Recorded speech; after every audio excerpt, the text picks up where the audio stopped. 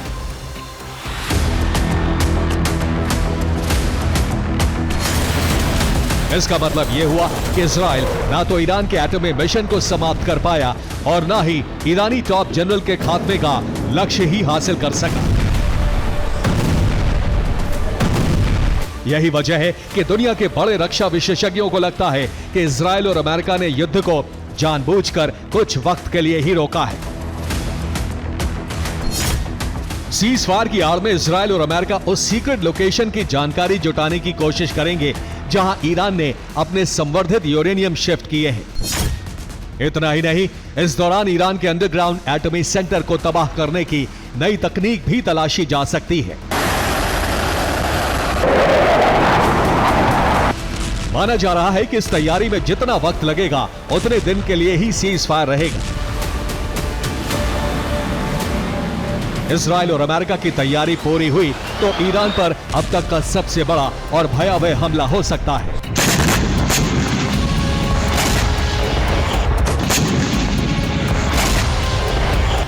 Israel और America ने किसी बड़े षड्यंत्र के कारण ही युद्ध विराम किया है, इस बात का शक ईरान को भी है। यही वजह है कि अब ईरान भी चौकन्ना हो गया है। जो ईरान अब तक ये कह रहा था कि उसके परमाणु मिशन को बहुत ज्यादा नुकसान नहीं पहुंचा है, वो अब टीवी पर आकर कह रहा है कि इजराइल और अमेरिका के हमले में ईरानी परमाणु कार्यक्रम को बहुत ज्यादा नुकसान पहुंचा है। ये ऐलान अल जजीरा को दिए इंटरव्यू में ईरानी विदेश मंत्रालय के प्रवक्ता ने किया। सुना आपने, अब ईरान ने यह कहना शुरू कर दिया है कि उसके एटमी मिशन को बहुत ज्यादा नुकसान पहुंचा है। रक्षा विशेषज्ञों का मानना है कि ईरान ऐसा कहकर इजराइल और अमेरिका को निश्चिंत करना चाहता है ताकि इजराइल और अमेरिका फिर से ईरान के एटमी कार्यक्रम के खिलाफ नया हमला ना शुरू करें।